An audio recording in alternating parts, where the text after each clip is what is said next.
tell you who to vote for. You're here, we're gonna go through 5013. 501. C. C.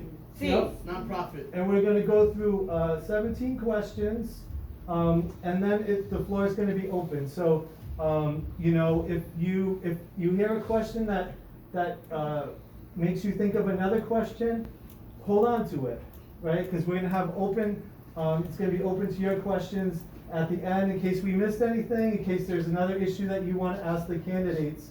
So without further ado, I know we scheduled this for an hour, so this is going to be efficient and effective, and I want to thank everyone in advance for being here and being part of this process.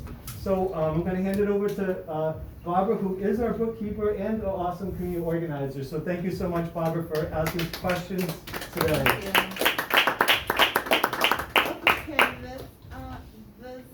These set of questions are regarding energy justice and just transition.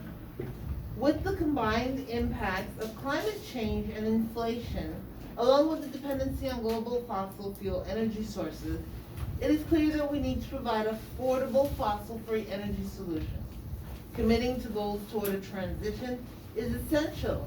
Will you pursue research into effective ways to reduce energy costs and transition to renewables, including but not limited to expanding and municipalization of energy production within the city of Pawtucket? We'll allow Representative Candidate Jennifer Stewart to go first, please. Okay, thank you.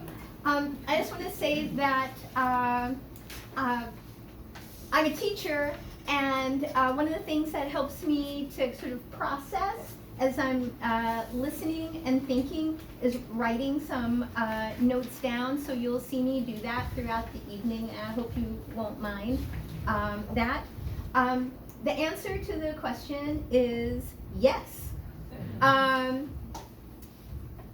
will pursue research into effective ways to reduce energy costs and transition to renewables.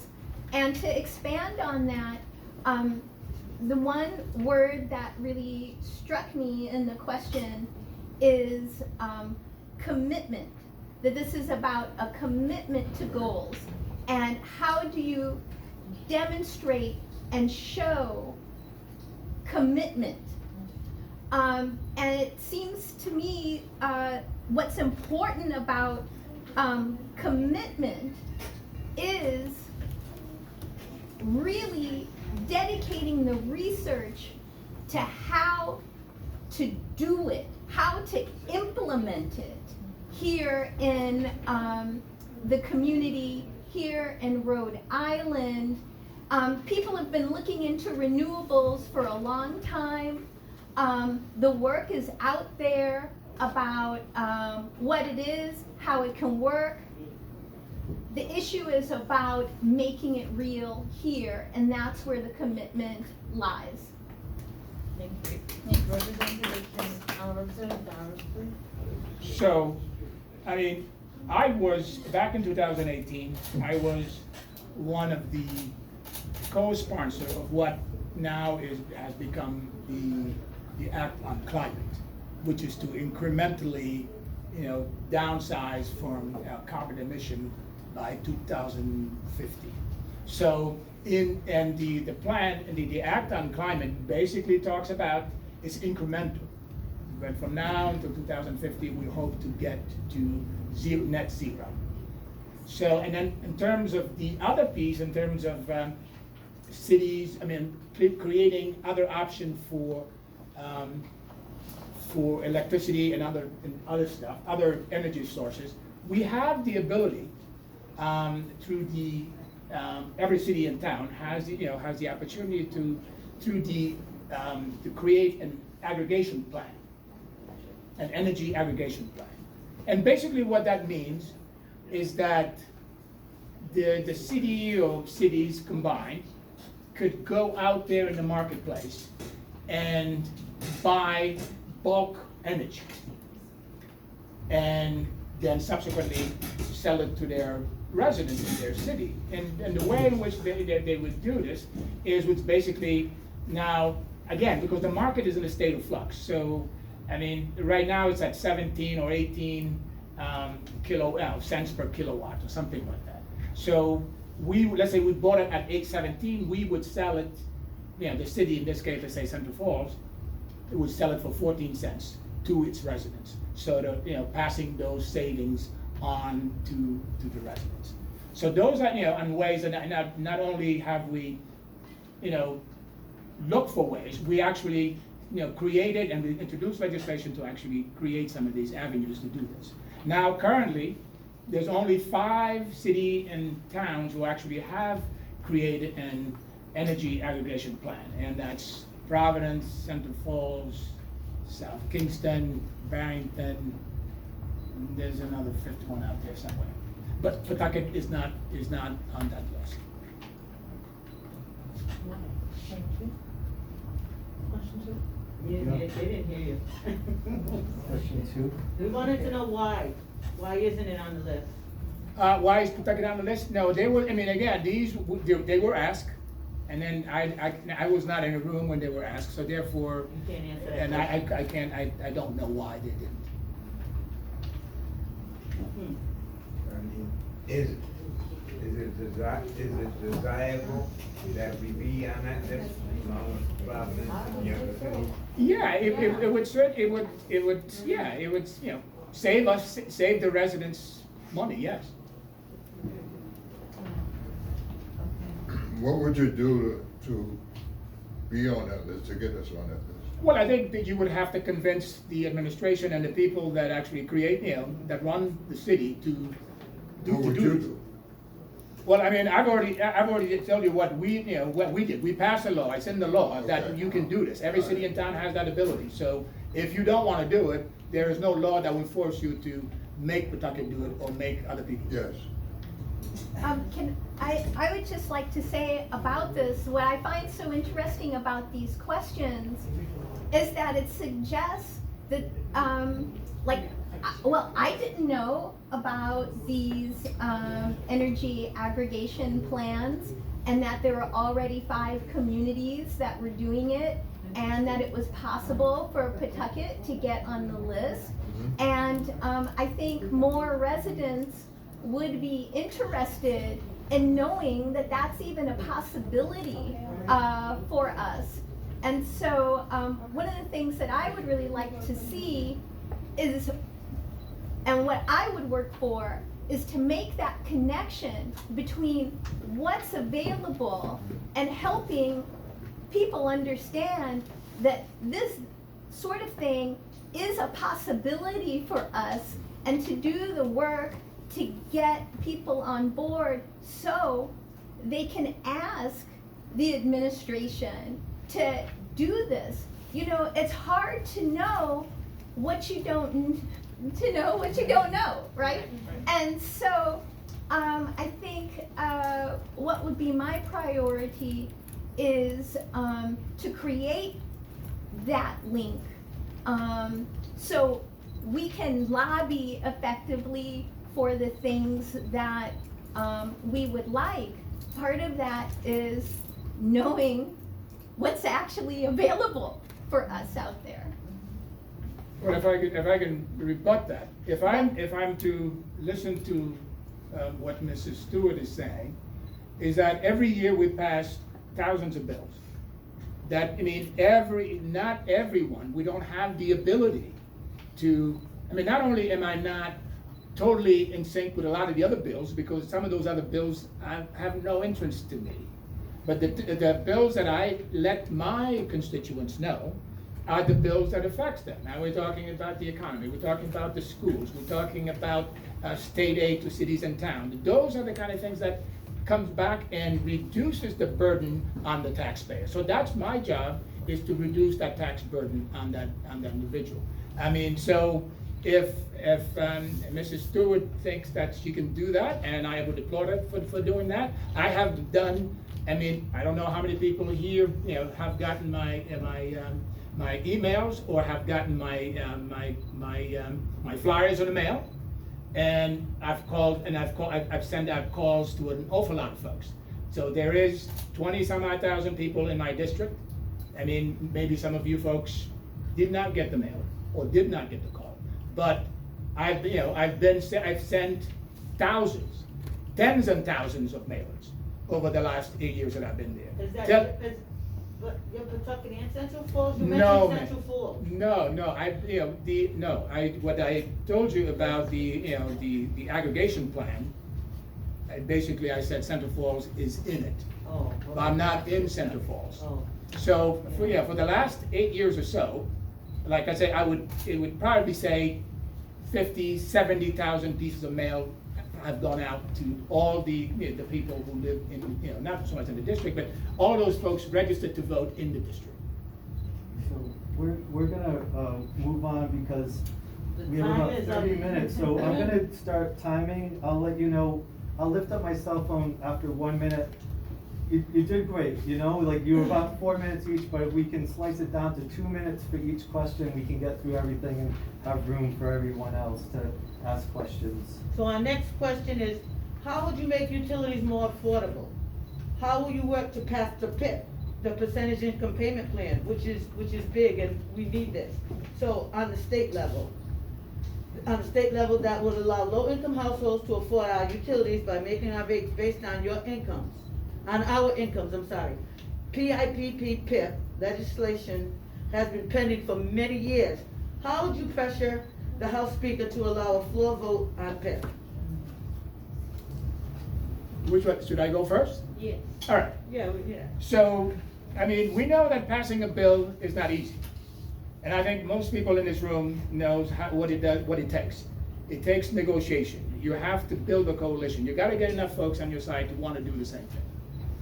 At the State House, as I said, there's thousands of bills every year that people want to see passed. And if you look at the number of them that do get passed, there aren't that many. And not only that, if you have a fiscal impact attached to it, it becomes even more difficult. However, I've been working on this PIP issue along with Slater and some of you other members who used to be here, Ed Benson and those folks, for a very long time. Now, we haven't been successful yet. We haven't yet, but we keep pushing the ball down the line. I say that because I just finally got $12 million to do a SNAP incentive program that I've worked on for any number of years. But this year, it finally got put in the budget as a trial. Same thing with the free RIPTA program, $6 million for that.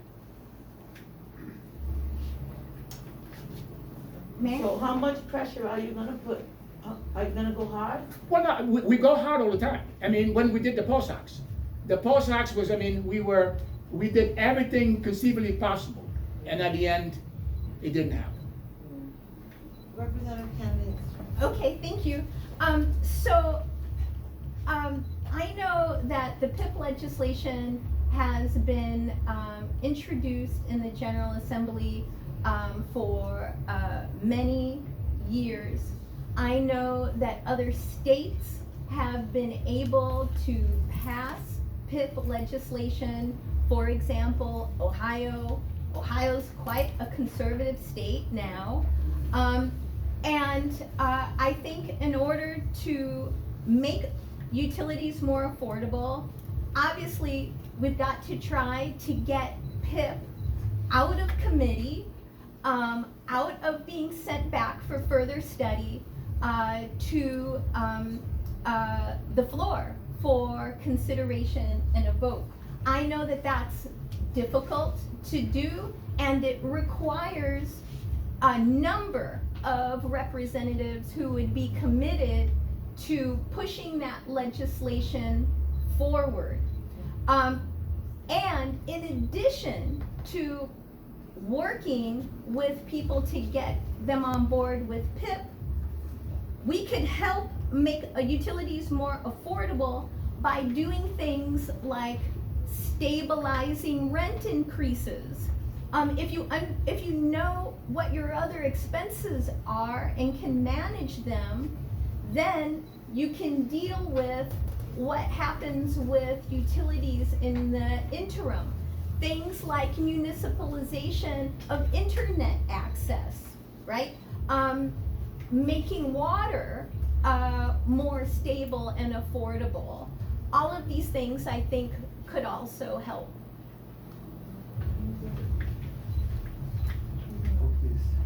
Question 3, what is your timeline and how would you fund a just transition to clean renewable energy sources? What will you do to assure that jobs created through the transition are good, this union, living wages in the green, wind, and blue job sector? Representative Stewart. Okay. Representative Kennedy. Yep, thank you. So I think here is where regulation can be of great help.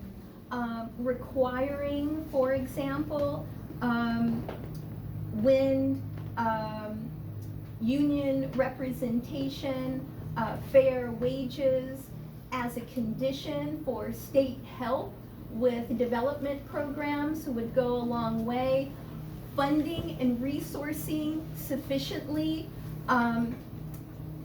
agencies and groups that could help hold entities accountable for meeting the regulations that are placed upon them.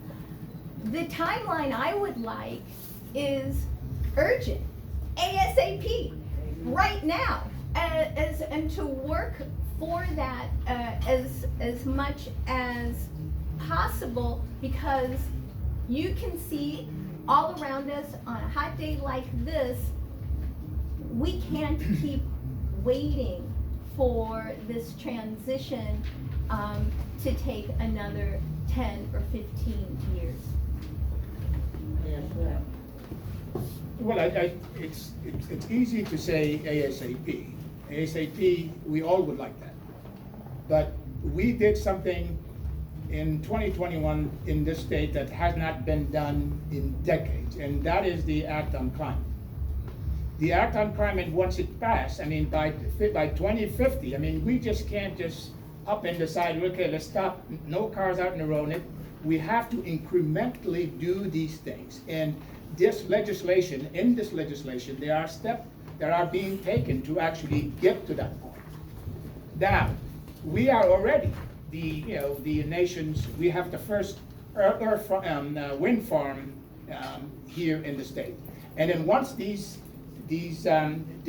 plans go into effect off of the Act on Climate, it's going to create, great jobs, great green jobs, for now the union jobs for all of Rhode Island. Jobs that we would put in place that must first go to those folks who live in the state, and those folks to make sure that they get the necessary training so they can actually get those jobs. So we have a plan. Again, I mean, it's not as ASAP as we would like it, but it is a plan. It is a fair plan. It is a good plan. Question 4. Rhode Island imports the majority of its energy. How would you increasingly take utilities out of the market by creating nonprofit, co-ops, and or municipalization of our utilities, for example, municipalization of street lighting, wind, water, solar, and other possible sources such as tidal? I go, right? Yes, please, Representative. So, I mean, I already said it before. I think, the energy aggregation plan, which certainly is definitely one of the ways in which the city, that we can municipalize energy. And if, again, we have to convince those folks. I mean, even Center Falls and the other 5 communities have not really bought into this plan yet, because the prices are so in flux. But when prices come down a little bit more, becomes more stable, they would be able to do that and pass on those benefits to the residents. And I think one way we can actually help Pawtucket get on that list is for you folks and for me to sort of have these, further have this conversation with the administration as to why aren't they doing it? I mean, there must be a reason behind their decision not to get into that plan, because they were asked to get into the plan. So that's certainly one concrete way in which not only we're planning, there's a law out there to allow this to happen. Every municipality has that option. Thank you. I think to increasingly take utilities out of the market through these mechanisms like co-ops or nonprofits or municipalization, one of the first things that has to happen is that people have to know that this is a possibility for us. To have the vision, if you will, that there is another way than what we've experienced with corporate provided utilities. And again, I know from being a teacher who teaches history and political science, folks have to learn, right, that these other ways exist, and it's possible, and it's been done, and that is how it was done over there, and this is how we can do it here. For example, when I was teaching my students in the spring, even about something like a cooperative, that blew their mind. That there's something different than Dunkin' Donuts or Starbucks, for example, for getting their coffee, that they could have a worker-owned, profit-sharing cooperative as an alternative. But now that they know that's possible, they'll know that that could be an option for them. I think more work needs to be done there. Every municipality who has the opportunity, when we passed this bill, is because certain municipality asked for that ability to do that. So we did that.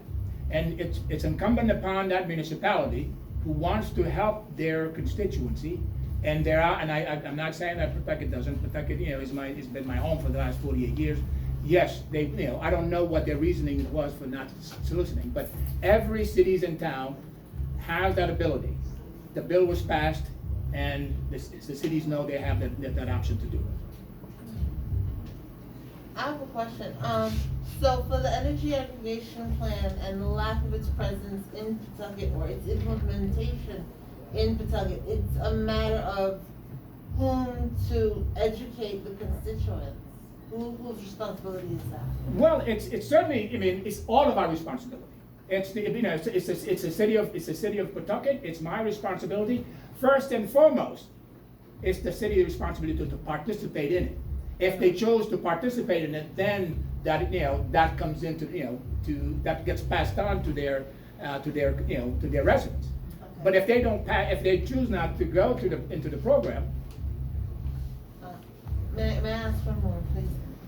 So it's dependent upon the council, city council so the constituents would speak to city council, like in a town hall, would then bring it to you, and that's how we would get involved? How would that work? No, because we can't make the city and town participate. We create the law so everybody can participate. So now it's up to the city council and the administration to decide whether or not to participate. Okay, thank you. May I ask a question? Are there incentives to encourage cities and towns to participate? Well, the encouragement is that their constituency would benefit from the savings.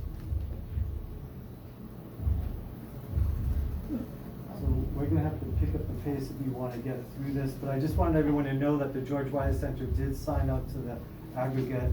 And partially, in Massachusetts, other states have been way ahead of us, so it's good that finally, there is some movement in Rhode Island. Okay, question 5.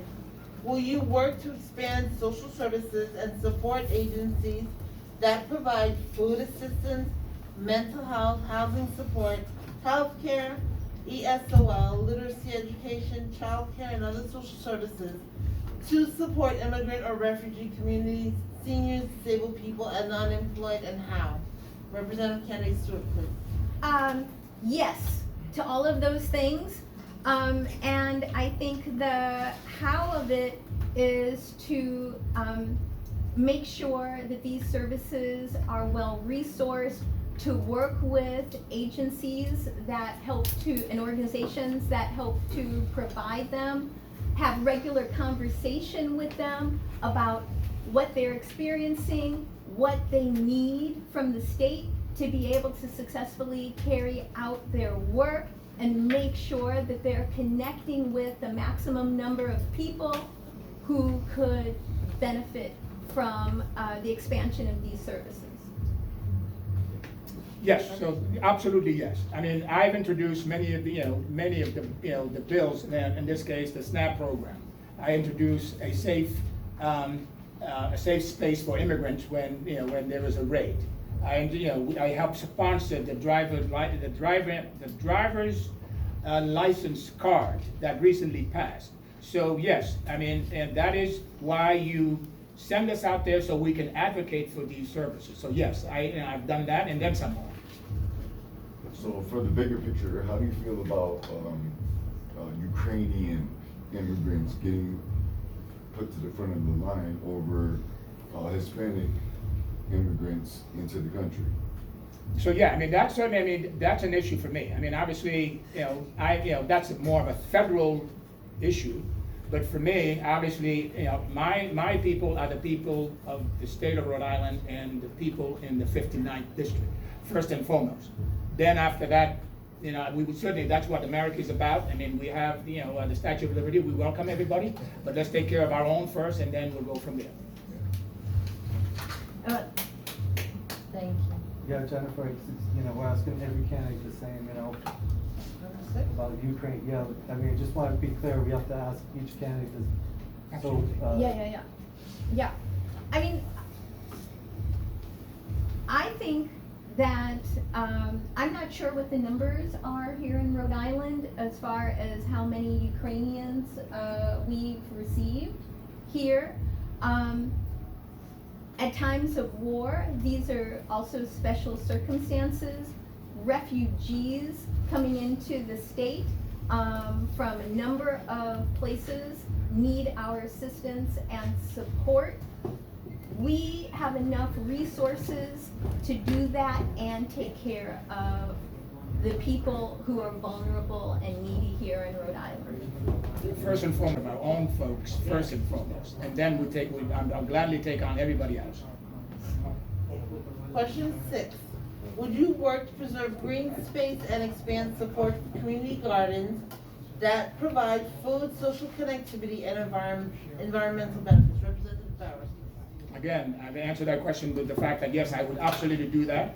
I've created the SNAP incentive program as a pilot to make sure that people, are those most affected, the most vulnerable, be able to get fresh fruits and vegetables, which is needed in all our diet, specifically for those most vulnerable among us. So that's definitely. I mean, I've participated in the gardens that we have down here.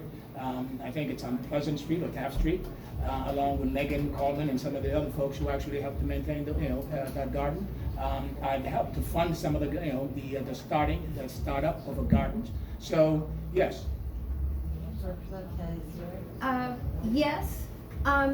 When the Tidewater development came to pass on Taft, that community garden came to an end that was there.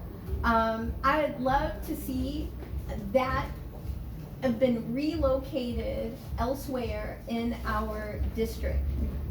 Similarly, in our district, there's Morley Field, which is sort of on the west part of our district, closer to Main Street. That has been closed due to contamination. It's also next to a parcel of land that's being redeveloped. I'd love to see that moved in and located in the 5th Ward of the city, and I think the state can help facilitate that. But the community garden is a community garden. So I have personally helped to fund those community gardens. So it is a community initiative. How will you seek to assure rent stabilization for all residents of Pawtucket and surrounding areas, including for at-risk households such as elderly, disabled, immigrants, and low-income families, along with LGBTQ, which wasn't added on here? My turn? Whichever one. So yes, I mean, obviously, this year, we put, $250 million into affordable housing. 10 million of that will go towards helping homeless families and individuals. And $30 million that will go to help folks as down payments. So yes, I mean, we're doing great things. We understand, we hear the people's call, and we are acting. So I think assistance with down payments is wonderful. It'll help facilitate the purchase of a house. One of the most concerning things that I think have worsened over the years is actually the situation for renters and the dramatic increases in rents from year to year. I support trying to stabilize rentals by limiting the percentage increase to 3 or 4% annually.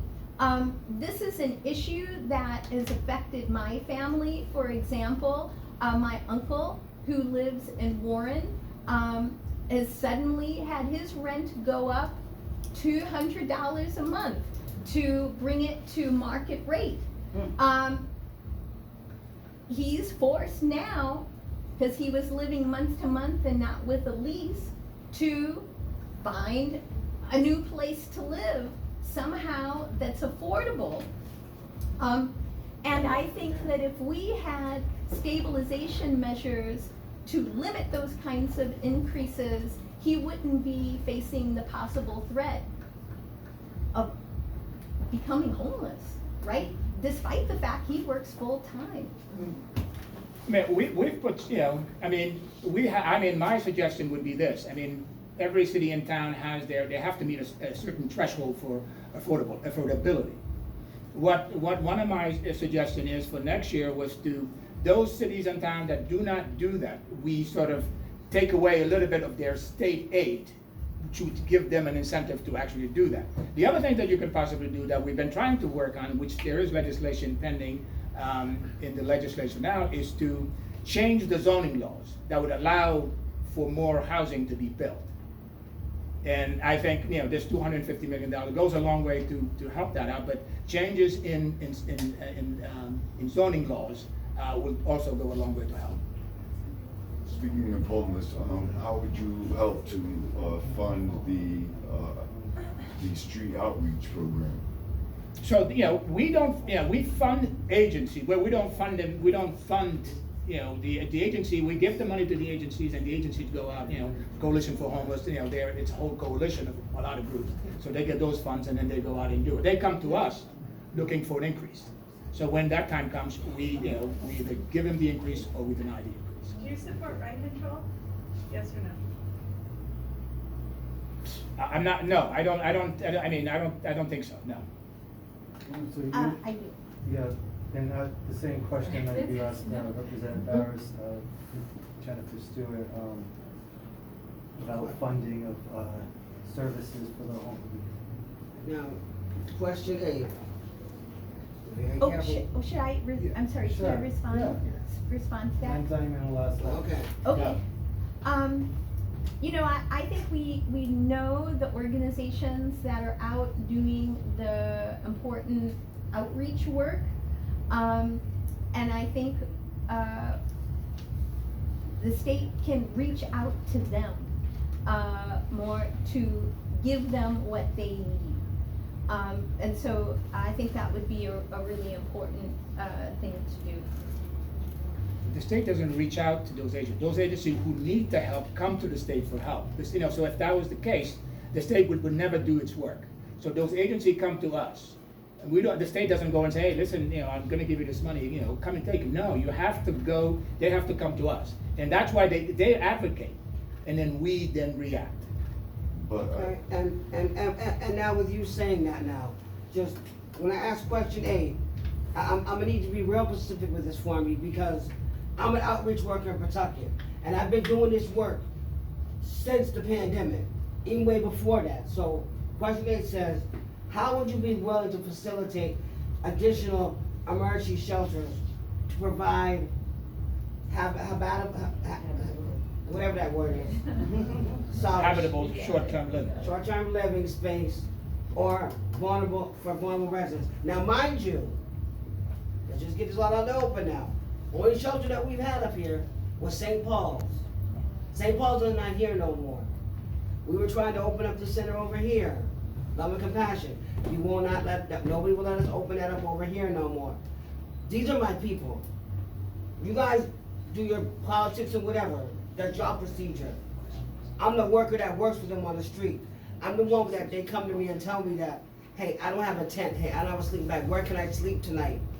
But then I have people that are sitting up here like you guys and you're saying, well, I don't know about this and they need to come ask us, they need to come ask us that. Well, let me tell you what we need to do. The government, and excuse my French, the government ain't doing shit, okay? Because if it was, there would still not be all these people that are homeless right now on these streets. You say there's safe affordable housing, there is safe affordable housing.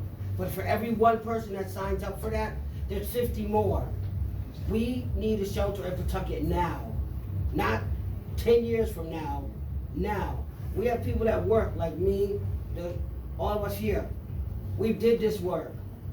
We're the ones that are fighting for these people on the street. With the Apex Center wide open. I got people that still sleep in the Apex Center, and that building is shut down. But I just need some help, and I want to know can you offer us a shelter this winter? Like that's what I need to hear.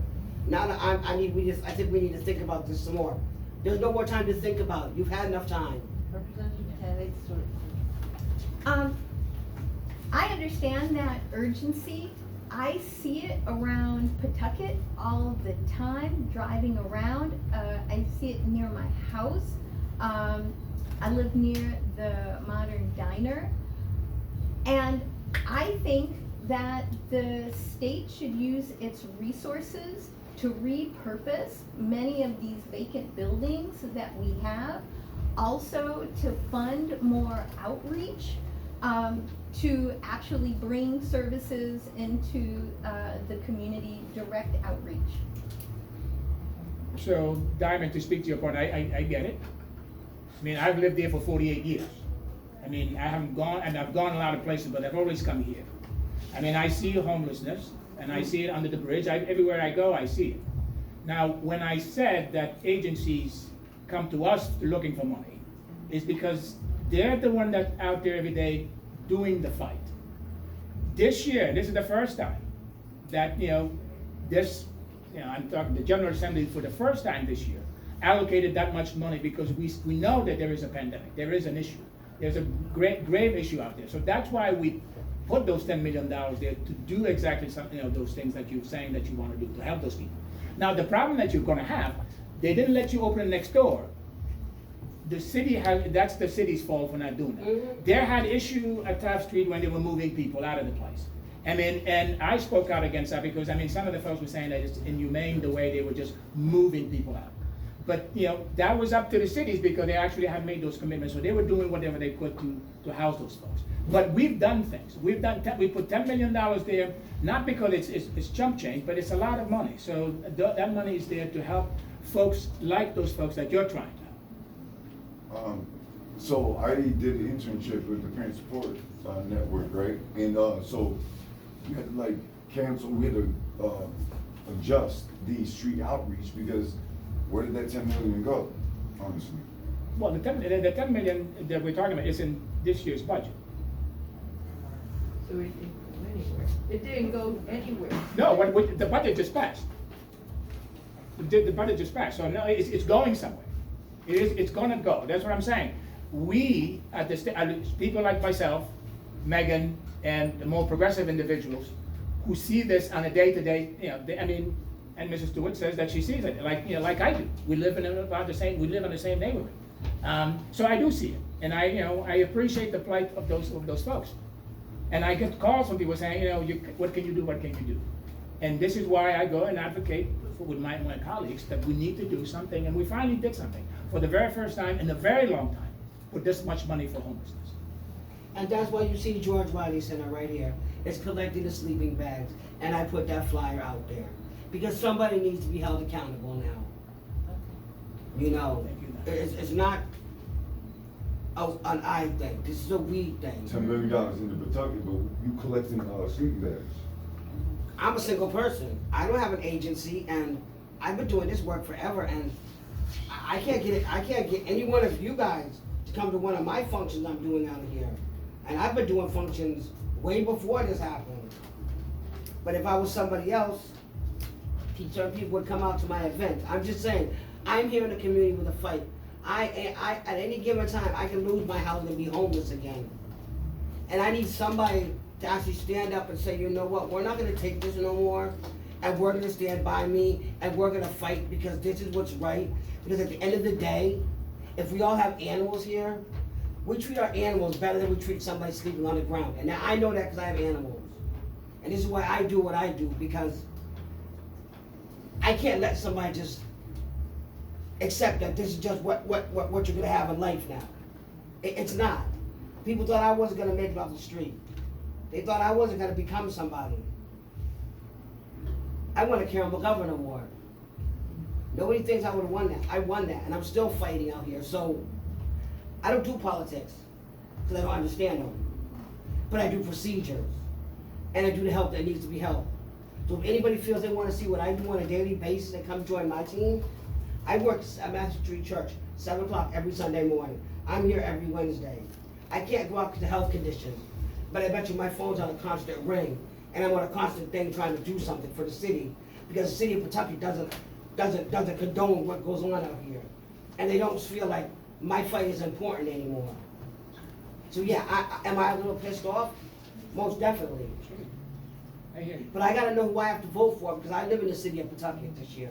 So I gotta get a clear understanding of what's really going on for me to say, hey, I'm this team now, because I got 5,000 people that are looking to see what I'm gonna do.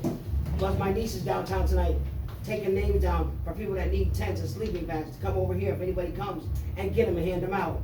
So if you wanna help to get some tents and sleeping bags. So at least we can say, we can't give you a house, but at least we give you a tent. It's not the best, but you can at least stay warm for the winter. They're collecting the $10 million. I'm doing they do what they do, I'm doing what I do. So I know it's almost 8 o'clock, so I'm sorry. No, don't be sorry. We appreciate everything you're doing, and this is why we're having this. And I'm hoping that people might be patient with us and give us a little more time if you're both available. Okay, so If we're not here, we're out knocking on doors. So we're glad to be here. Thanks for staying. So we're gonna finish the questions, and then as promised, open it up for folks that have been waiting to ask other questions. Question 9, do you vow to find ways to increase funding for public education in Pawtucket, including but not limited to assuring large-scale developers contribute their fair share? And that goes to Representative Barros first. Yeah, I mean, so again, so in context of what we're talking about. We're talking about the budget we just passed in June, right? June, July. So the money that we're talking about, just so you understand, it isn't $10 million for Pawtucket. It's $10 million statewide. So it isn't.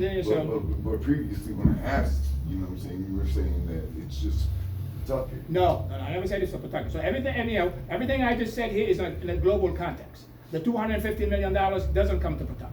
The $30 million doesn't come to Pawtucket. $10 million doesn't come to Pawtucket. It's statewide, and collectively, hopefully all those agencies would get the $10 million to assist the homeless. Okay? In reference to pennies to Pawtucket, really. So again, 10 million is 10 million. So I'm not, so the issue here, we're talking about schools and the aids to cities and towns, or the aid to for schools. We did this year. The city of Pawtucket would probably is going to be getting an additional $4 or $5 million, which would go a long way to lessen the burden on the taxpayer. So the more money we can bring in from the state into the city lessens the burden on the taxpayer. So that's what we're doing, and that's what's going to happen. That is happening in this new budget. Representative Candidate Stuart, please. The answer is yes, I would support increased funding. I would support passing, for example, an amendment giving all Rhode Island children a right to a good education in the state. And I think the presence of that would help to hold cities and towns accountable for providing that. I think that we need to put more money into the existing schools to help fund on-site, everyday grounds and custodian presence to make those environments convey as powerfully as possible that we care for the children who go there and not tolerate dead trees in front of the schools, weeds everywhere, for example, or garbage in front of the schools, or collapsing ceilings within them and mold. We in this budget, we put aside $300 million for new school construction. And Mrs. Stewart mentioned the constitutional right to an education. I mean, that's one of the bills that actually my name is on it. So we are doing a lot of the things that are needed to be done. The school construction, yes, I understand that we do. I mean, in Pawtucket, we have these two high schools. We have Tolman and Shea, which Tolman is my alma mater. I mean, they're in bad shape. But there's conversation about moving and creating a more regional school-like on some type of a ground. But nothing is really in concrete yet. But I'm hoping that they will sort of take advantage of this $300 million that we have set aside for new school construction. Question 10. Would you oppose the creation of a mayoral academy charter in Pawtucket? Representative candidate Stuart. Yes, I would. Yeah. Because, that's okay. Because I think a maximum amount of resources need to be put into public education and not into entities that have exclusions that the public system can't make while still enjoying public money, right? So I'm for full funding of the public education, not charters. Absolutely. And just so we are clear, charter schools are public schools. So I'm definitely not for the expansion, because if anybody knows me in terms of the fight that I've had at the State House, it's surrounding charter schools because of my opposition to the charter schools. I like the concept. It is, it is a good one. I think the public school system could learn a lot from the charter schools. But the problem is when you enlarge them and you expand them, they have adverse impact on the more traditional public schools. So that's why I oppose them. But I'm still working to find some common ground to make sure that they continue to exist alongside of, but not take away from our traditional school system. At this time, we'll go on to restorative justice questions. Question 11, do you support the repeal of the Law Enforcement Officer Bill of Rights at the state legislature? Representative. Absolutely, and my name is also on that bill, and we're fighting for that. And we were supposed to be hearing it this year, but somehow, through some machination, things didn't happen. But certainly, we hope to be, to take it on, next session if I happen to be there. Okay, Representative Kennedy Stewart. I absolutely support repealing the Law Enforcement Officers Bill of Rights. I don't think a special set of rules should apply to law enforcement officers. We've got social workers, teachers, fire people. We don't get special Bill of Rights, right, in our work. And I think that we should just have rule of law, the same rules applying to everyone. And now question 12, will you work to replace school resource officers, also known as SROs, in Pawtucket schools with school counselors, mental health workers, social workers, or resource workers. Representative Kennedy Stewart, please. Yes, absolutely, and I think it's clear from these last COVID years that these are precisely the areas that need more resources, and that the need among students for them is great, and it's our responsibility to meet it. Absolutely, I agree with everything that Mrs. Stewart has said. Question number 13. Do you support an independent third-party police review commission comprised of Pawtucket residents who are not related to or living with law enforcement officers? Representative Barros? Absolutely. I mean, I think anytime you can, create a conversation, have a dialogue, is a great thing. Representative Kennedy Stewart, please. Yes, I support that because that is a mechanism through which ordinary people can help to hold law enforcement officers accountable for their behavior. Okay. And by the way, these review boards are not a new idea. They've been around for decades, but it's been taking a long time to bring it here. Question 14. Do you support the reallocation of state and city funds from the Pawtucket Police Department to community services? Representative Barros, sorry. So, I mean, before I answer that question, because you're saying state and city dollars, we're not sure exactly what state and city dollars we're talking about. I'm not, so just so we be clear, I'm not for defunding the police at all. So let's just be clear. I mean, if I understand what state dollars we're talking about, then I may be able to better answer that question. But yeah, no, I'm not for defunding the police. But if there are certain dollars that, ancillary dollars that come into the police department that can be, moved away from them and put into social workers and counselors, yeah, I would be in favor of that. But definitely not, just if the question is, would I favor defunding the police? No. Okay.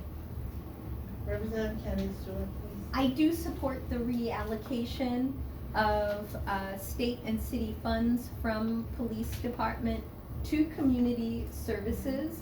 I think that's actually a fair and humane thing to do. Also for the people who work in police enforcement, because they're called upon to do a lot of things that they're actually not trained or equipped to do. In addition to that, you might have seen in the newspaper, people who work in law enforcement are extremely, can be extremely highly paid with overtime, etc. No, there's no way that the police is going to somehow be defunded here in Rhode Island. I think the issue is around a proportionate resource allocation so that other services can actually meet the needs out there.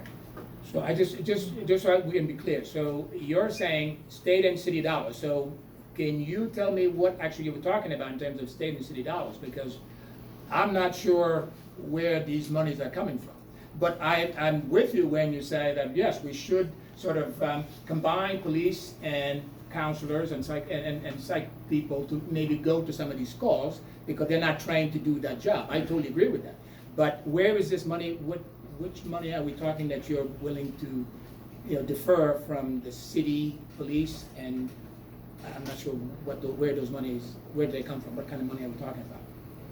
Well, I think we can look at administrative spending. I think we can look at oversight. I think that for overtime, I think there are inefficiencies in the system from which we can reallocate. Sure, I agree with you there. I mean, so if we look at the efficiency, but, you know, we're not looking, there is no state money that's coming in, the city money that's coming that we're gonna take away from the police department. We can reevaluate where some of these, like the DARE money or the ticket money and those kind of things go. Yes, we can do something like that. But I'm not sure we're saying that, yes, we're gonna take state money and city money and then give it to somebody else, because that, you know, that's irresponsible to do. So do you believe that the police department needs reform? Absolutely. And I think that's why we're talking about the Bill of Rights. But the General Assembly is in charge of the budget, right? So, it can be creative about how to allocate the monies that it has control over. No, but the budget for the city police comes from the city. They get no state What, assistance? but they probably get ancillary dollars, but the majority of the money, the majority of the, you know, 90 or 95% of all the money that, you know, that the police get come from the city. If you look at the city's budget, then you could say, they would tell you exactly how much the city gets. I mean, they probably get, you know, the school gets about 40-60% of the budget. The rest of them actually goes to police, fire, and then the other ancillary agencies. That's where, you know, the money is. It doesn't come from the state, it comes from the city. It comes from you and I paying taxes and to ensure that when we call the police, hopefully they show up. Okay, moving on. Question 15, do you support a public city forum similar to a Truth and Reconciliation Commission hearing on the history of racist policing and state violence in Pawtucket as a step toward recognizing past harm and building new routes toward true public safety? Representative candidate Stuart, please. Absolutely. I've worked for the last 20 years as a U.S. history teacher. This kind of reconciliation and coming to grips with the past and its effect on the present is absolutely critical, and it's critical for Pawtucket. So do I totally agree. I think we're not only do it for Pawtucket, I think we should do it statewide. I think the issue is greater than just Pawtucket, it's everywhere. The whole institution of the policing needs reform. And I think part of what we're trying to do with the Office of Bill of Rights is make them just like regular citizens like all of us, and make them accountable to their actions. Question 16, do you commit to increasing support for local artists and cultural organizations that provide opportunities for Pawtucket artists and cultural workers, especially communities of color, women, and LGBTQIA+ people? Representative Barros, please. Yes, absolutely. And not only that, like I said, I mean, in my line of duty, I go to many of these different events that are put on by these artists, and whenever possible, I contribute or I help to fund some of their activities. The answer is yes, absolutely. Very important to support those kinds of programs in Pawtucket and throughout the state. This is the last question. If a state budget is put forward that you find to be promoting austerity economic proposals that offer very little concessions to the issues above, would you vote your opposition to the budget? Representative Kennedy Stuart first. Yes, I would.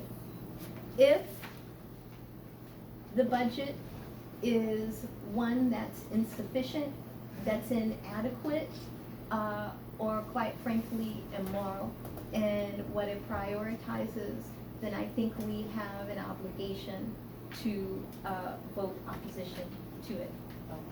Absolutely. So all the questions that was asked today are all quality of life issue questions. And that's why you elect either one of us to go out there and do the advocacy for you. And from having answered the question that I have delivered on most of these things, and I'm looking for more ways to actually be more effective there. Thank you. That concludes the set of questions. Are there any questions from anyone from the audience? Pancakes. Yeah, so, you know, anyone that has a question, just remember you're gonna ask both candidates a question, so thank you so much for coming. now's your chance to get to know the candidates and, let's see first if there's somebody that hasn't asked a question. Anything? Okay. No. Oh, go. Oh, no. No, so Alright. you. Well, first, thank you both so much for doing this today. I know it's a scorcher out, and yeah. Now we at the George Wiley Center, a lot of times we're dealing with folks that are in crisis, and a lot of what we do revolves around utilities. And if someone has a dispute with National Grid, now it's Rhode Island Energy, you are able to request an informal hearing at the Division of Public Utilities. Now, if my understanding is correct, the division has been granted a budget for 4 consumer agents, and those are the folks that you call to request an informal hearing. However, there's only 3 that are currently working right now. So that's for all of Rhode Island, and within that 3, only one of them is able to speak Spanish. So that's a lot to shoulder. And again, they're budgeted for 4 positions. Now, unfortunately, it seems like this is not just a problem isolated to the Division of Public Utilities. And I understand, there's, as a legislator, you're one unit in a body, and there's only so much one person can do. But it seems like a lot of our departments turn into political favor factories. And I'm just wondering what, as a legislator, can be done to bring about oversight for issues such as this. So, obviously, we do have a committee on oversight. But I think the first part of your question is where there's 4 that were added, there's only 2 that are on, or 3 that are on? Yeah, there's 3, but they're budgeted for 4, and they have been for multiple years. So now you're saying there's only one person that speaks Spanish, or there's none? That's speaks correct. Spanish? There's just one within the 3. So, yeah, obviously the oversight is there, and then I'm sure, Steve and some of the folks in here, they do go to these oversight meetings. We do call them in, and we do try to hold them accountable. The PUC, of course, they're supposed to be there to protect the ratepayers. Yes. But most of the time it goes the other way around. The rates, they set the rate for these big companies. And I had one of my first races was I think I won on that particular debate because that mere fact that the person that we had at the PUC voted every single time to increase the rate. And again, this goes back some time ago. But we do have a committee of oversight, and then I would definitely look into making sure that our community is so diverse today that they should at least be bringing the other person on. But you're right. There's other departments who have the same DCYF, DHS, all have the same problem. And then we're trying. We have oversight on DCYF and DHS. OHSS, and all those agencies have this similar problem. So we're bringing them in and talking to them, find out what's the impediment to getting these people up. I would just add that the kind of problem that you described and you acknowledge is a problem in several parts of sort of state administration. But these problems aren't new problems either.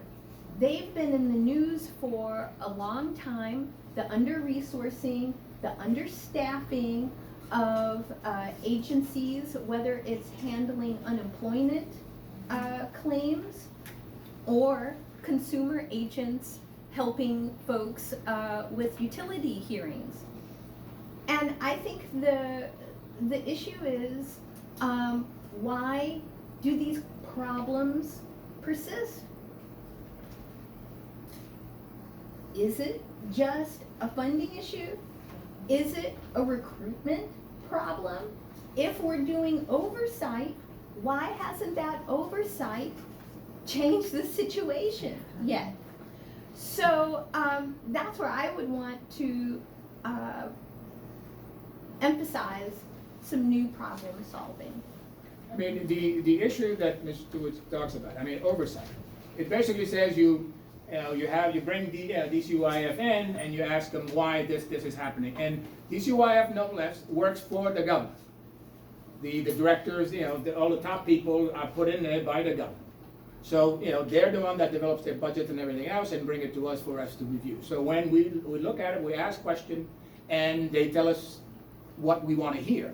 Once the budget is approved, then the next year we hear these stories. I mean, so there is only so much that we can do. And I think the governor, I mean, look at how many folks, directors of agencies we have sort of cycled through.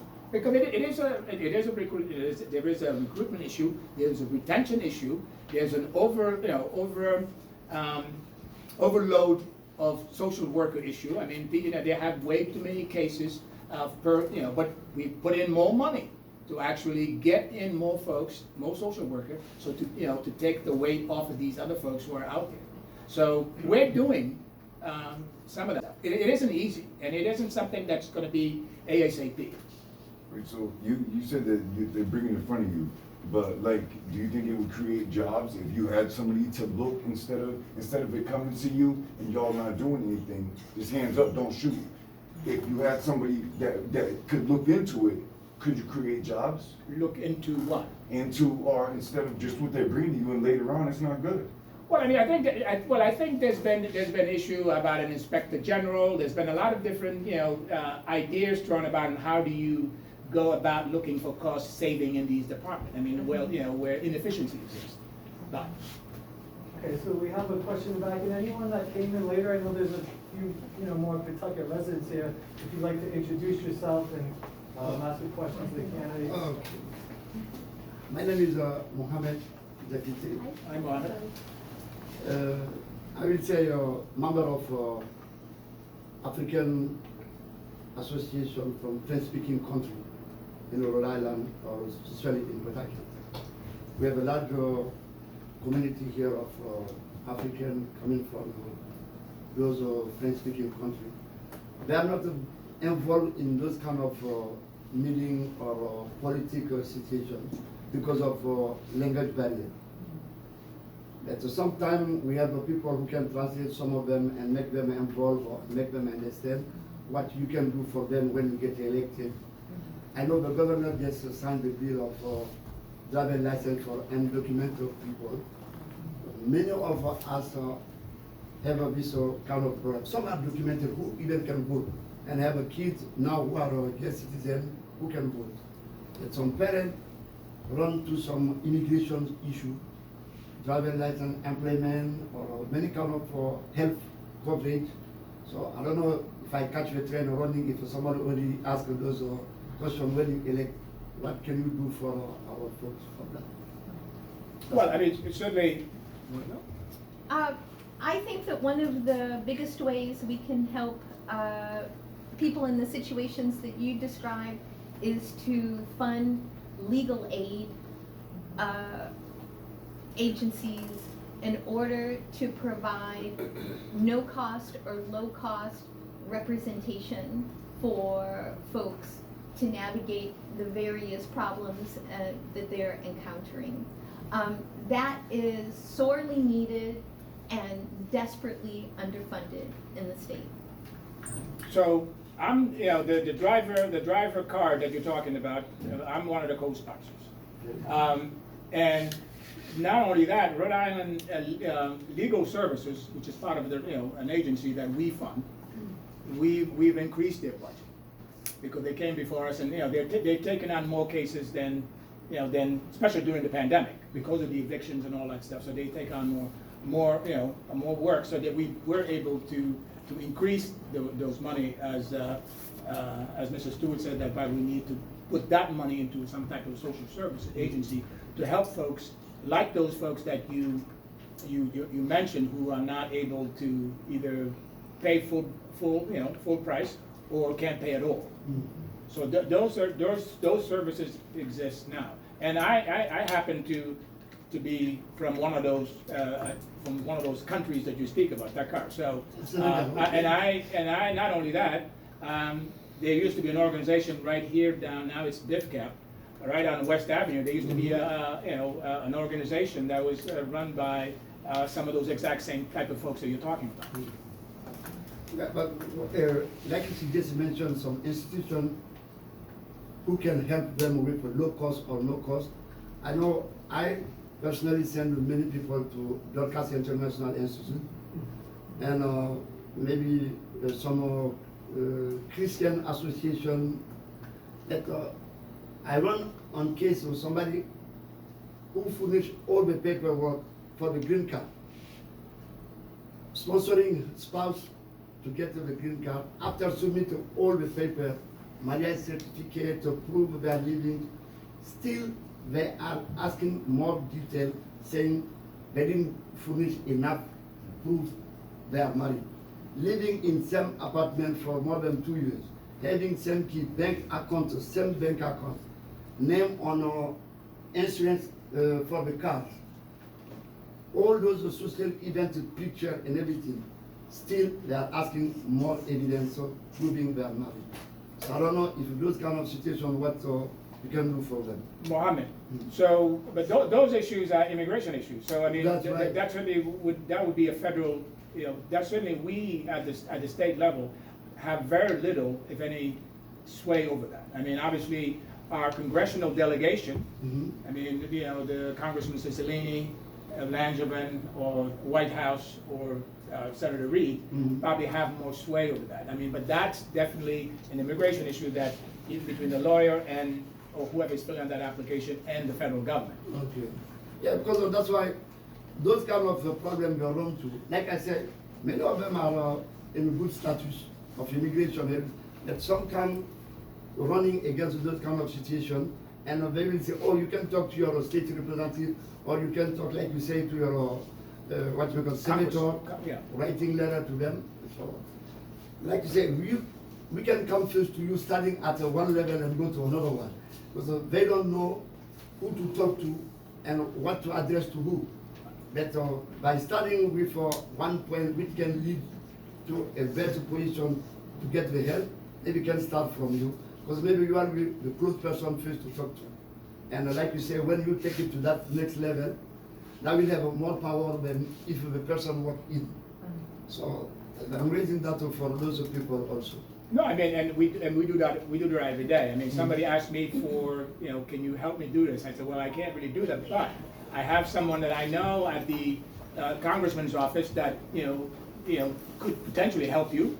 So I put those people in contact, or I get the form that they need and send it to them. Very good. All right. And for folks who don't know about our regular Wednesday meetings, right, is because that's what we want to be a support, and our organizing, is often making these demands, like, rent relief, how we partnered with to increase the capacity of state funds, right? So this is always a home for anyone that's struggling to try to improve social services and organize together.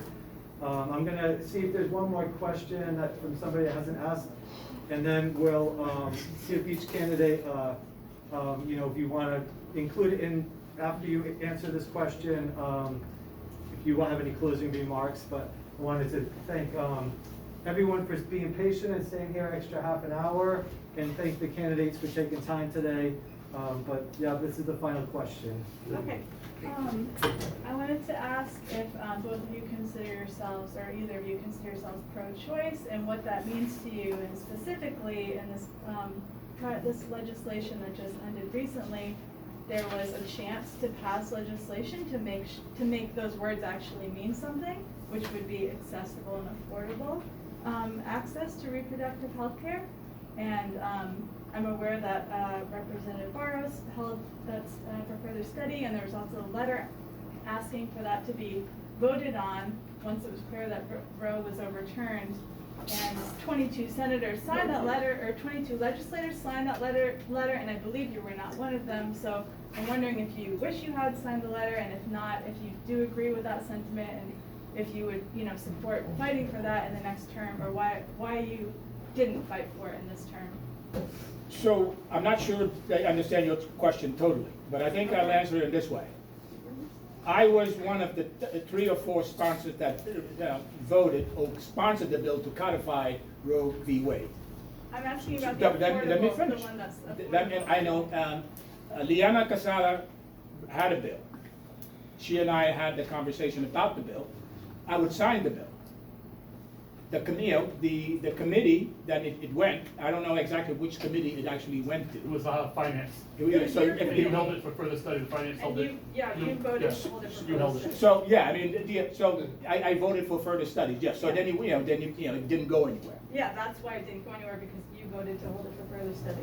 So let me get this correctly. So yes, I did vote for, for it. I'm, and Liana and I are very close friends. And certainly I understood that there were issues with the bill, that there were some compromise that needed to be made, and those compromises were not made, and so we held it for further study.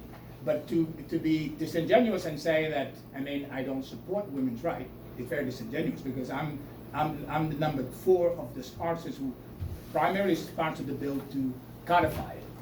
And which, and next, if I'm fortunate enough to get in there, certainly would work, hard to actually get the bill that Leanna, put in, so that state workers and anybody else can actually, have, safe and affordable access to health care. So if I can also respond to that, I guess I don't really understand the need for compromise when it came to whether or not to expand coverage for state workers' health insurance to include abortion coverage, or for Medicaid recipients to be able to use those funds to actually access an abortion. I don't understand what the issue is there for compromise. What further needs to be worked out with that? There were several members, as mentioned, I think 21, 22 of them, who wanted a return to session in order to pass that important legislation. Interestingly, they didn't feel that there was somehow more negotiation or more compromise that needed to be worked out. And if I was elected, I would be a strong advocate for making this codified right to an abortion something actually real in people's lives.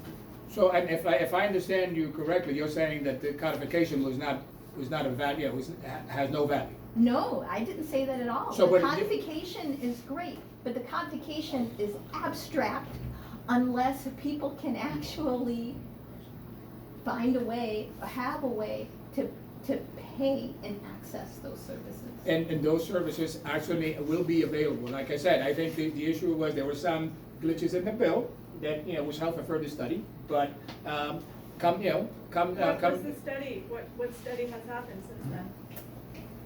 Well, again, I mean, obviously, I don't know what study has happened. The session just finished, so it won't be for further study until next session. All right, Seth is on fire there, so this is. I really, no, I have a really important And then question. keep share your closing remarks after you So, answer Seth's question. my question is just a plain old yes or no, okay? Look, I'm either gonna roll with you or run against you, Mr. Barros or Ms. Stewart. Look, I might run against you one day.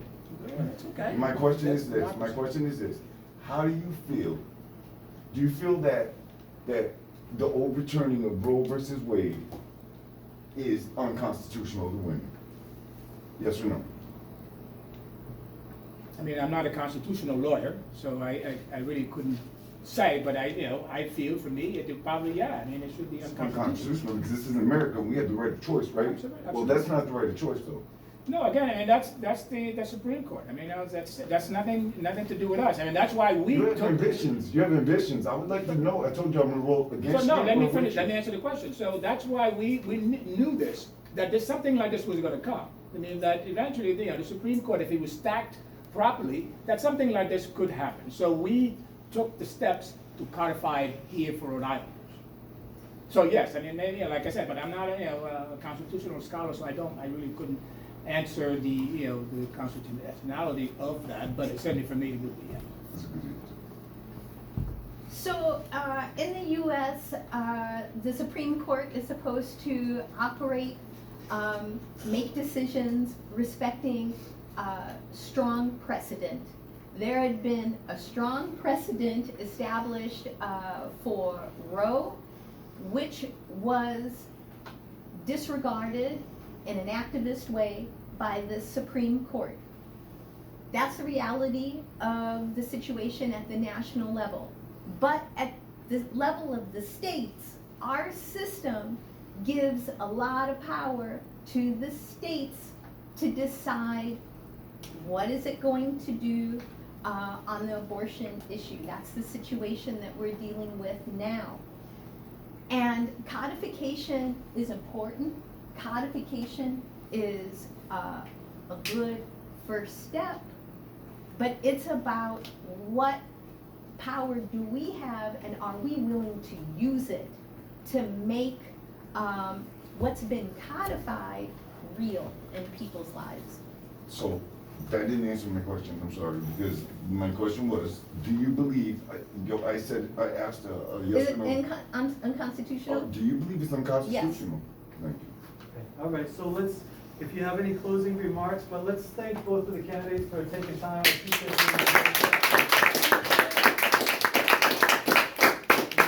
Other closing remarks, and I encourage everyone to, mingle and get to know them, get their information, and any follow-up questions or correspondence, please, that's what this is all about. There's also pizza there that needs to go as well. Do you have any closing remarks? No, I mean, I'm delighted to be here. I mean, certainly gives me an opportunity to actually meet face to face with Mrs. Stewart. I mean, we haven't really met face to face like this. It was a real privilege. She's not my enemy. She's someone that has somewhat different ideas, but I think we pretty much are in line with a lot of the stuff that I voted on, that the way that she would vote on some of these issues. So, and I'm glad to have had this forum to actually share my views and to hear hers. So thank you very much. So I think what I'd like to say in closing is there's a lot that we need to have happen in the state, and a lot of what people would like to see, from stabilizing and making more affordable health care to a higher minimum wage to all kinds of manners of assistance. They're popular. But interestingly, things that are popular can't seem to actually be passed. Or it takes 10 years or more to actually see some action on. And I guess when it comes down to it, I'm saying, are we willing to continue to settle for that? Or do we want something new and something different, and folks like myself who will make an urgent priority of the things that ordinary working families need in this state? Thank you. Thank you.